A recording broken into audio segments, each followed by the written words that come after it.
In the dead of night, when the dormitories fall silent, the clacking begins. It's a sound every Nigerian student knows, the rhythm of a woman who never truly left. Clack, clack, the sound of a single red heel striking the stone floor. To hear it is to know that Madame Koi Koi has chosen your hallway tonight. She was once a teacher, feared for her beauty and her legendary cruelty. Sister Cathy, they called her, always dressed in red, always watching for a mistake. She wore those heels like a weapon, marking her territory with every step. But one rainy evening, the clacking stopped in the most violent way possible. They found her body, but one of her signature red shoes was missing. Since that day, she has searched every school in Nigeria for her lost property, and heaven help the student who finds it before she does. Femi didn't believe the stories until he stayed up past the midnight bell.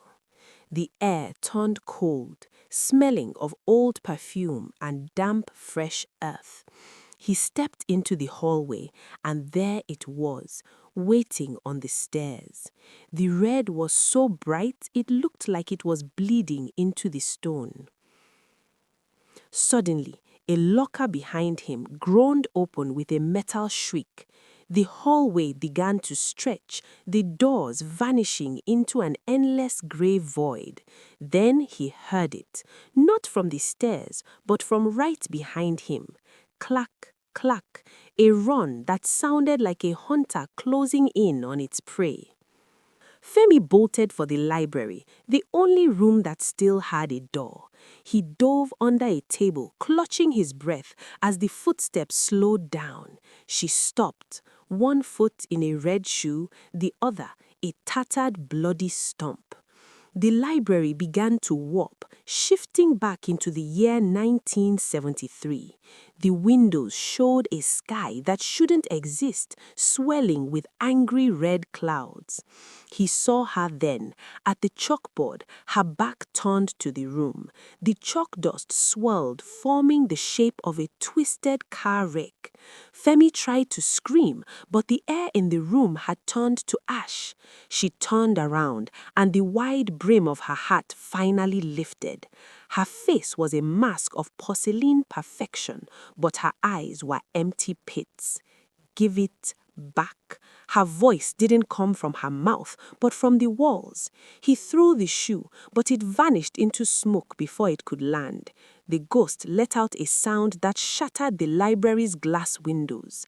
The blood of the building began to pour from the ceiling in thick streams.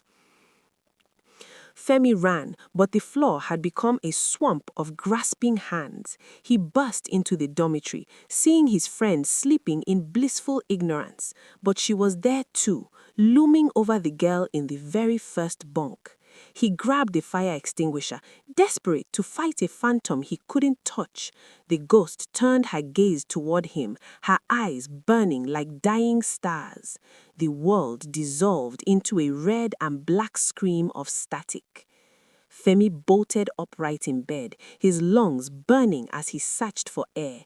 It was just a nightmare, he told himself, a story to scare the juniors. But when he stood up, he felt the grate of dry earth on his soles. And then, from the other side of the door, he heard it. Clack, clack. The sound was right there, inches from his face. The door began to creak, a red light leaking through the cracks. Madame Koi Koi doesn't just want her shoe back, she wants a witness. The school has been closed for decades, yet the hallways are never empty.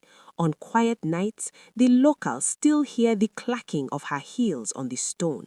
So, if you're ever in a Nigerian school hallway after dark, don't look back, just run, because she only has one shoe and she's looking for yours.